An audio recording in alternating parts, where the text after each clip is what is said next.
Hello everyone, welcome to today's session. I am Kajol and in this video we are going to start with business ethics theories. तो इसके previous video में हमने business ethics के अंदर इसके approaches को discuss किया था, जिसमें हमने कॉन्सिक्वेंशलिज्म, डीओन्टोलॉजिकल अप्रोच और वर्च्यूज अप्रोच को डिस्कस किया था. तो आई होप आप इन अप्रोचेस को समझ गए होंगे. तो अब हम यहाँ पे बिजनेस एथिक्स के अंदर ही इसकी थियरीज को डिस्कस करेंगे. So let's get started.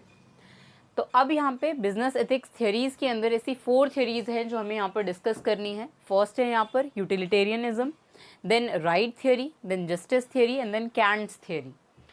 तो अब यहाँ पे पहले हम यूटिलिटेरियनिज्म से स्टार्ट करेंगे. तो अब यूटिलिटेरियनिज्म जो है उसको हम समझ सकते हैं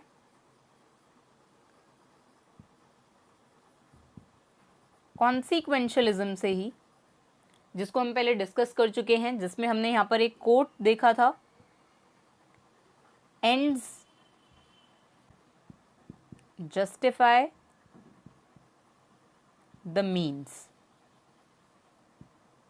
तो इसको हमने डिस्कस किया था. अब इसमें हमने देखा था कि एंड्स का मतलब है कि जो रिजल्ट्स होंगे, जो कॉन्सिक्वेंसेस होंगे किसी भी एक एक्शन के, उस पे डिपेंड करेगा. वही यहाँ पे डिसाइड करेंगे कि कोई भी एक्शन जो है वो मोरली राइट है या रॉन्ग है. और यहाँ पे जो मीन्स है, मतलब जो मेथड है जिस एक्शन को परफॉर्म करके उस रिजल्ट तक हम पहुँचे हैं, वो मेथड जो है वो यहाँ पे जस्टिफाई हो जाएगा उसके रिजल्ट से. जो भी एक्शन परफॉर्म हुआ है उसको हम मोरली राइट या रॉन्ग समझ लेंगे. जो भी उसका कॉन्सिक्वेंस होगा उसको जज करके, मतलब रिजल्ट को ही जज कर लेंगे हम. उसी से यहाँ पे मोरली राइट या फिर रॉन्ग पता चल जाएगा हमें उस एक्शन का. तो यही हमने कॉन्सिक्वेंशलिज्म अप्रोच के अंदर देखा था. तो अब यहाँ पे यूटिलिटेरियनिज्म जो है वो एक्चुअली बेस्ड है कॉन्सिक्वेंशलिज्म के ऊपर ही. यहाँ पर भी यूटिलिटेरियनिज्म थ्योरी के अंदर भी यहाँ पर ग्रेटेस्ट हैप्पीनेस प्रिंसिपल भी बोलते हैं यूटिलिटेरियनिज्म को. तो अब यहाँ पे इसका मतलब क्या है कि यहाँ पर कोई भी एक्शन जो है वो यहाँ पे मोरली राइट है या रॉन्ग है, ये डिसाइड होगा greatest good of greatest number से. मतलब यहाँ पर यूटिलिटेरियनिज्म में यहाँ पे इसको हम ग्रेटेस्ट हैप्पीनेस प्रिंसिपल बोलते हैं. अब ऐसा क्यों है? क्योंकि यहाँ पर जो एक्शंस हैं वो यहाँ पे मोरली राइट हैं या रॉन्ग, ये डिसाइड होगा इससे कि जो उनके रिजल्ट हैं वो यहाँ पे क्या ग्रेटेस्ट हैप्पीनेस देंगे ग्रेटेस्ट नंबर ऑफ पीपल को. मतलब ज़्यादा से ज़्यादा नंबर ऑफ पीपल को अगर वो हैप्पीनेस दे रहे हैं, ग्रेटेस्ट नंबर ऑफ पीपल के लिए अगर वो बेनिफिट जनरेट कर रहे हैं, तो यहाँ पर वो एक्शन जो है वो मोरली राइट है. अदरवाइज वो एक्शन जो होगा वो मोरली रॉन्ग होगा. तो इसीलिए यहाँ पर इसको ग्रेटेस्ट हैप्पीनेस प्रिंसिपल बोलते हैं, क्योंकि यहाँ पे अगर कोई भी एक्शन की वजह से यहाँ पर ग्रेटेस्ट नंबर ऑफ पीपल जो है उनका बेनिफिट हो रहा है. लेट्स से इसको हम एक ऑर्गेनाइजेशन के सेंस में समझ सकते हैं कि अगर वहाँ पे कोई भी मैनेजर है और उसको एम्प्लॉयज से रिलेटेड कोई पॉलिसी मेक करनी है, तो वो पॉलिसी जो है वो यहाँ पे अगर एक मैनेजर को एक डिसीजन लेना है उस पॉलिसी को मेक करने से पहले कि उसको वो पॉलिसी जो है वो इम्प्लीमेंट करनी चाहिए या नहीं, तो उस मैनेजर को यहाँ पे ये डिसीजन लेने के लिए यूटिलिटेरियन थ्योरी के अकॉर्डिंग उसको ये देखना चाहिए कि वो पॉलिसी जो है, जो भी वो एम्प्लॉयज़ के लिए मेक कर रहा है, वो वहाँ पर ग्रेटेस्ट नंबर ऑफ एम्प्लॉयज़ को बेनिफिट देगी या नहीं. तो अगर यहाँ पे वो ग्रेटेस्ट नंबर ऑफ एम्प्लॉयज़ को बेनिफिट देगी, मतलब यहाँ पे ज़्यादा एम्प्लॉयज़ को अगर वो बेनिफिट दे रही है, तो वहाँ पे जो मैनेजर है उसको वो पॉलिसी जो है वो इम्प्लीमेंट करनी चाहिए, अदरवाइज नहीं. तो इसीलिए यहाँ पर यूटिलिटेरियनिज्म जो है वो एक्चुअली यहाँ पे डिसीजन मेकिंग में भी हेल्प करता है. यहाँ पे कैलकुलेटेड डिसीजन मेकिंग जो है वो मैनेजर्स कर सकते हैं. अब यहाँ पे सिर्फ मैनेजर्स ही नहीं, मतलब अब ये तो हमने यहाँ पे ऑर्गेनाइजेशन के पॉइंट ऑफ व्यू से देखा. यहाँ पे गवर्नमेंट जो है वो भी यहाँ पर यही देखकर पॉलिसीज को इम्प्लीमेंट करते हैं कि यहाँ पे जो ग्रेटेस्ट नंबर ऑफ पीपल है उनका बेनिफिट होना चाहिए। अगर वहाँ पे उससे कुछ पर्टिकुलर ग्रुप्स का बेनिफिट नहीं हो रहा है लेकिन वहाँ पे उस ग्रुप से ज़्यादा नंबर ऑफ पीपल का बेनिफिट अगर हो रहा है तो उससे फिर यहाँ पे वो पॉलिसी जो है वो इम्प्लीमेंट कर देनी चाहिए गवर्नमेंट को। तो इससे यूटिलिटेरियनिज्म जो है वो यहाँ पे गवर्नमेंट को भी हेल्प करता है पॉलिसीज़ के लिए, डिसीजन मेकिंग करने के लिए। तो अब यहाँ पे जो यूटिलिटेरियनिज्म थियोरी है वो एक्चुअली यहाँ पे प्रोपाउंड की थी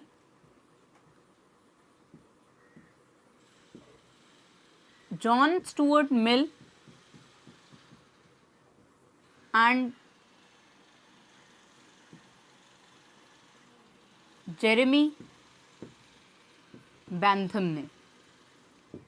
तो अब यहाँ पे इन नेम्स को हम इसलिए डिस्कस कर रहे हैं क्योंकि ये एग्जाम पॉइंट ऑफ व्यू से भी इम्पॉर्टेंट है, क्योंकि आपसे पूछा जा सकता है कि यूटिलिटेरियनिज्म थियरी जो है वो किसने प्रोपाउंड करी थी। तो ये यहाँ पर रिनाउंड नेम्स हैं जो हमें याद रखने होंगे कि यहाँ पे जॉन स्टुअर्ट मिल और जेरेमी बेंथम ने यहाँ पे यूटिलिटेरियनिज्म थियरी दी थी।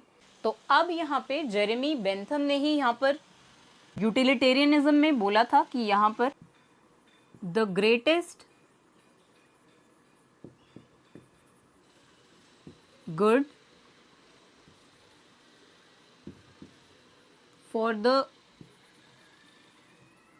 Greatest number.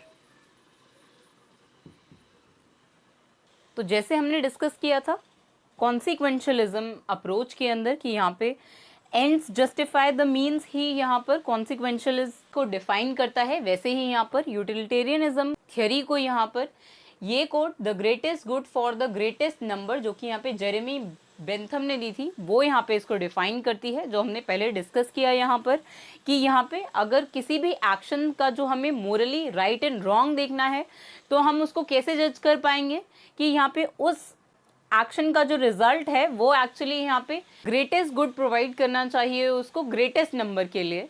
तो अब यहाँ पे जेरेमी बेंथम ने यहाँ पर ये डिफाइन किया कि कोई भी एक्शन जो है अगर उसको हमने देखना है कि वो मोरली राइट और रॉन्ग है तो हमें ये देखना है कि उस एक्शन की जो यूटिलिटी है, अब यूटिलिटी से मतलब है कि यहाँ पे वो एक्शन जो है उससे क्या रिजल्ट्स हमें मिले हैं, कि वो यहाँ पे जो भी पर्सन्स यहाँ पे उस एक्शन से अफेक्ट हुए हैं या इन्वॉल्व हैं उस एक्शन में, उनके लिए यहाँ पर यूटिलिटी की बात हो रही है उस एक्शन की वजह से। तो हम उस एक्शन को मोरली राइट या रॉन्ग कब जज कर पाएंगे, जब उस एक्शन की जो यूटिलिटी है वो यहाँ पे ज़्यादा होगी किससे, अगर कोई दूसरा एक्शन होता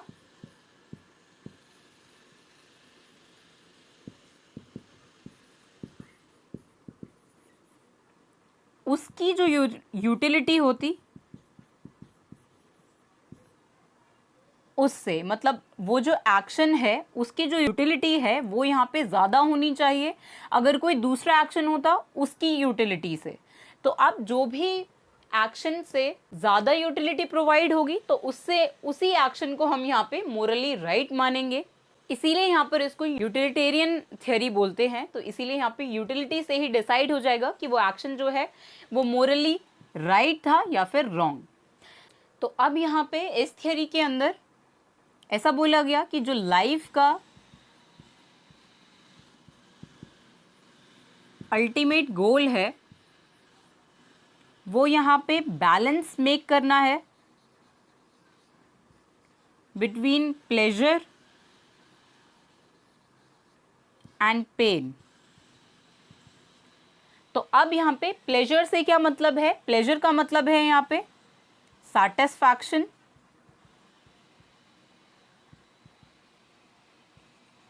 ऑफ डिजायर, और पेन से मतलब है यहाँ पे फ्रस्ट्रेशन ऑफ डिजायर। तो अब यहाँ पे इस थ्योरी के अंदर ऐसा बोला गया कि यहाँ पे प्लेजर जो है, जो कि सैटिस्फैक्शन ऑफ डिजायर है, वो ही यहाँ पे इंट्रिंसिक वैल्यू है, और यहाँ पे पेन जो है, जो फ्रस्ट्रेशन ऑफ डिजायर है, वो यहाँ पे इंट्रिंसिक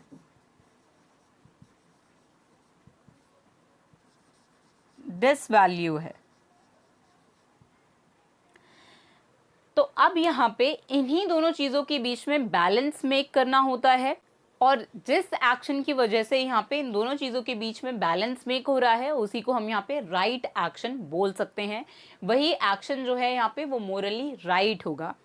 तो अब जो एक्शन यहाँ पे बैलेंस मेक कर रहा है प्लेजर और पेन के बीच में, वही यहाँ पे मोरली राइट एक्शन है। ये भी इस थियरी के अंदर बोला गया। तो अब यहाँ पे जेरेमी बेंथम ने, जो कि यहाँ पे फाउंडर थे यूटिलिटेरियनिज्म के, तो इन्होंने ऐसा बोला कि यहाँ पे किसी भी डिसीजन को यहाँ पे एनालाइज करने के लिए यहाँ पे कॉस्ट बेनिफिट एनालिसिस करना चाहिए उस डिसीजन का। तो अब यहाँ पे कॉस्ट बेनिफिट एनालिसिस क्या होता है कि यहाँ पे हमें बेनिफिट टू कॉस्ट रेशियो को देखना है, जिसका मतलब है यहाँ पर कि हमें बेनिफिट्स को देखना है कि यहाँ पे एक बेनिफिट प्रोड्यूस करने के लिए हमें कितनी कॉस्ट मेक करनी पड़ रही है। तो इसी को हम यहाँ पे कॉस्ट बेनिफिट एनालिसिस बोलते हैं। तो इसको यहाँ पे बिजनेस डिसीजंस को भी एनालाइज करने के लिए यूज़ किया जाता है कि कोई भी बेनिफिट जो हमने जनरेट किया उसके लिए एक्चुअल जो कॉस्ट हमें मेक करनी पड़ी, उसको हमें देखना है, उसकी रेशो हमें देखनी है कि जो भी बेनिफिट हम क्रिएट कर पा रहे हैं उसके लिए हमने कितनी कॉस्ट पे करी है। इसी से हम यहाँ पे कोई भी डिसीजन जो है उसको एनालाइज कर सकते हैं। तो इसीलिए यहाँ पे जेरेमी बेंथम ने यहाँ पे कॉस्ट बेनिफिट एनालिसिस को सजेस्ट किया कि हम कैसे जो भी डिसीजन है उसको यहाँ पे एनालाइज कर सकते हैं कॉस्ट बेनिफिट एनालिसिस के थ्रू। तो अब यहाँ पे इस अप्रोच की जो एग्जाम्पशंस थे उसको भी हम देखते हैं कि यहाँ पे बेनिफिट और कॉस्ट जो है उसको मेजर कर सकते हैं।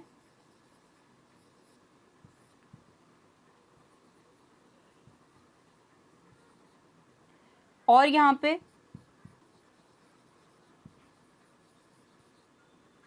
कॉमन स्केल है कॉस्ट एंड बेनिफिट को मेजर करने के लिए।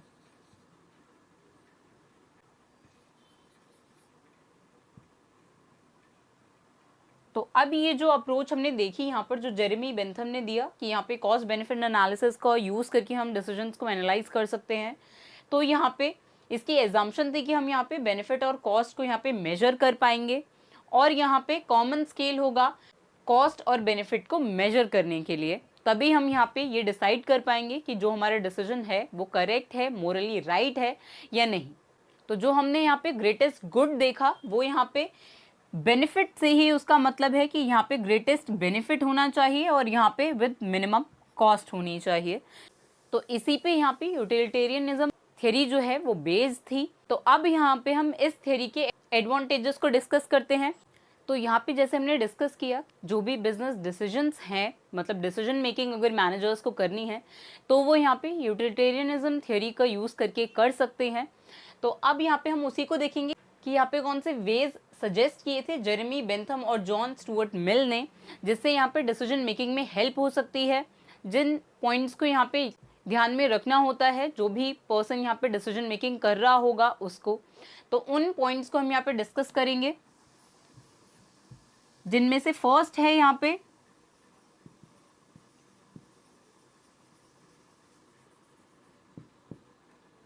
टू डिटरमाइन ऑल पॉसिबल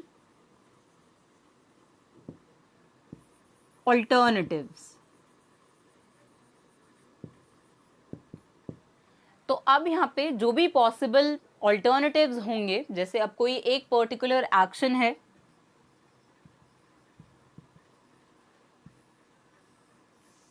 हो सकता है अब उस एक्शन के अलावा यहाँ पे कोई और दूसरा बेस्ट पॉसिबल वे हो, और यहाँ पे कोई तीसरा एक्शन भी हो सकता है जिसको यहाँ पे जो मैनेजर्स हैं वो चूज कर सकते हो। तो यहाँ पे डिफरेंट एक्शंस हो सकते हैं, डिफरेंट ऑल्टरनेटिव अवेलेबल हो सकते हैं। यहाँ पर डिसीजन मेकिंग करने से पहले यहाँ पे मैनेजर्स को यही डिसीजन लेना होगा कि यहाँ पे कौन सा एक्शन उसको मैनेजर को लेना चाहिए। तो अब यहाँ पे पहले तो डिटरमाइन करने चाहिए ऑल पॉसिबल ऑल्टरनेटिव्स को, जितने भी पॉसिबल ऑल्टरनेटिव्स अवेलेबल हैं उन सभी को यहाँ पे डिटरमाइन करना होगा मैनेजर को। अगर यहाँ पे हम एक ऑर्गेनाइजेशन की बात कर रहे हैं कि यहाँ पे ऑर्गेनाइजेशनल डिसीजन मेकिंग करनी है मैनेजर्स को, लेट्स से एम्प्लॉयज़ के लिए कोई पॉलिसी मेकिंग करना है, तो उसके लिए यहाँ पे एक डिसीजन मेकिंग करना है मैनेजर को। तो उस केस में यहाँ पे पहले ऑल्टरनेटिव्स को डिटरमाइन करना है, देन कॉस्ट एंड बेनिफिट को कैलकुलेट करना है। मतलब यहाँ पे इस एक्शन से क्या बेनिफिट हो सकते हैं और उस एक्शन की क्या कॉस्ट होगी, इसको डिटरमाइन करना है। देन जो सेकेंड एक्शन है, जो दूसरा ऑल्टरनेटिव एक्शन है, उसकी क्या कॉस्ट होगी और उससे क्या बेनिफिट हो सकता है। और थर्ड एक्शन का भी, मतलब जो भी ऑल्टरनेटिव अवेलेबल है यहाँ पर, उन सभी का हमें यहाँ पर कॉस्ट और बेनिफिट कैलकुलेट करना होगा कि उन एक्शन को अडॉप्ट करने से क्या कॉस्ट उनको बेयर करनी पड़ेगी और उससे क्या बेनिफिट हो सकता है। जो भी इन्वॉल्व पर्सन्स होंगे, जैसे अगर कोई मैनेजर जो है वो एम्प्लॉयज़ के लिए पॉलिसी मेकिंग कर रहा है, उसके लिए डिसीजन मेकिंग करनी है, तो उसमें यहाँ पर सारे ही एक्शंस का कॉस्ट एंड बेनिफिट देखना होगा। क्या कॉस्ट यहाँ पे बेयर करनी पड़ेगी कंपनी को और क्या बेनिफिट होगा उस कॉस्ट को बेयर करने से, तो इसी को यहाँ पे कैलकुलेट करना है डिसीजन मेकिंग करने से पहले। तो अब यहाँ पे जो भी पर्सन डायरेक्टली और इनडायरेक्टली यहाँ पे अफेक्ट होगा उस एक्शन से फ्यूचर में, तो उन सभी का यहाँ पे हमें कॉस्ट और बेनिफिट कैलकुलेट करना होगा कि जो भी पर्सन यहाँ पे अफेक्ट होने वाले हैं उस डिसीजन से, उसको हमें यहाँ पे एनालाइज करना होगा डिसीजन मेकिंग करने से पहले। और यहाँ पे थर्ड स्टेप है कि जिस भी एक्शन का यहाँ पे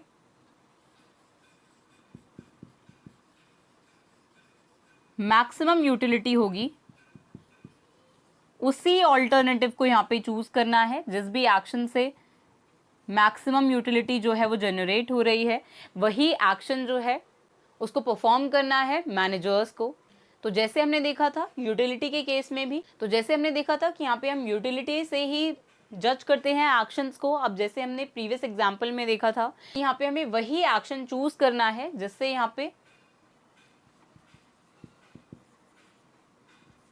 जो यूटिलिटी है उस एक्शन से मिलने वाली वो यहाँ पे ज़्यादा है दूसरे किसी ऑल्टरनेटिव एक्शन से।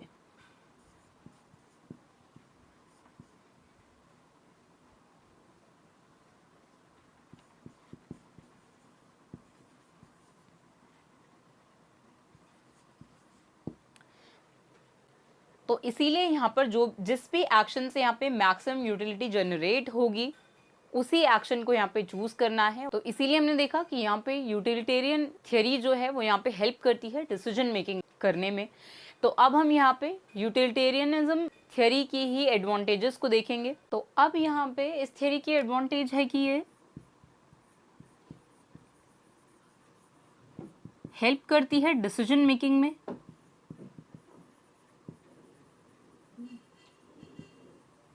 जो भी यहाँ पे एथिकल डिसीजन है उनकी बात यहाँ पे हो रही है कि एथिकल डिसीजन मेकिंग में हेल्प करती है ये थ्योरी हमारे। और यहाँ पे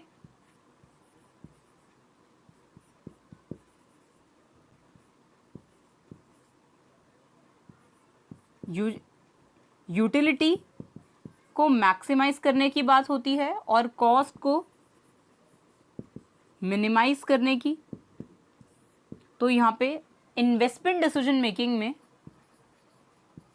मतलब ऑर्गेनाइजेशन को अगर इन्वेस्टमेंट से रिलेटेड डिसीजन मेकिंग करनी है तो उसके लिए यहाँ पर ये यूजफुल होगा, क्योंकि यहाँ पे ऑर्गेनाइजेशन जो है वो लार्ज सम ऑफ मनी जो है वो इन्वेस्ट करते हैं। तो उसके लिए यहाँ पर ये हेल्पफुल हो सकती है ये थ्योरी कि यहाँ पे यूटिलिटी जो है उसको मैक्सिमाइज करके और कॉस्ट को मिनिमाइज करके यहाँ पे डिसीजन मेकिंग हो सकती है। यहाँ पे कॉस्ट और बेनिफिट एनालिसिस से ही डिसीजंस को हम एनालाइज कर सकते हैं। और यहाँ पे ये लेट्स से अगर गवर्नमेंट को कोई डिसीजन मेकिंग करनी है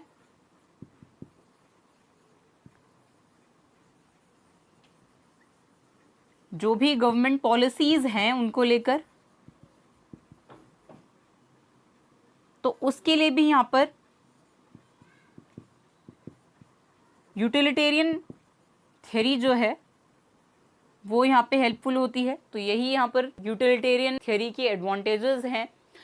तो अब यहाँ पे हम इसके डिसएडवांटेजेस को भी डिस्कस करेंगे, जिससे यहाँ पर जो बाकी की 3 थ्योरीज हैं वो भी इमर्ज हुई, क्योंकि यहाँ पे यूटिलिटेरियन थ्योरी जो है वो यहाँ पे कुछ चीज़ों में लैक कर रही थी, तो उस पे यहाँ पे इम्प्रूवमेंट करी बाकी की थ्योरीज ने। तो अब यहाँ पे जैसे हमने देखा कि यहाँ पे कॉस्ट और बेनिफिट, तो यहाँ पे सारे ही सिचुएशंस में कॉस्ट और बेनिफिट जो है उनको हम मेजर नहीं कर सकते। और यहाँ पे यूटिलिटी की जो बात हो रही है, हम हमेशा यूटिलिटी को भी मेजर नहीं कर सकते।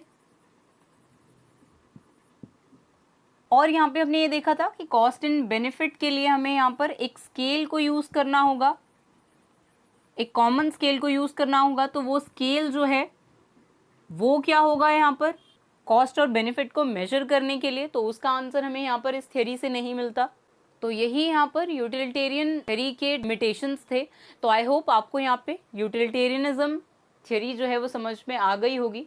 तो अब इसके नेक्स्ट वीडियो में हम राइट थ्योरी को डिस्कस करेंगे। So see you in the next video. Thank you.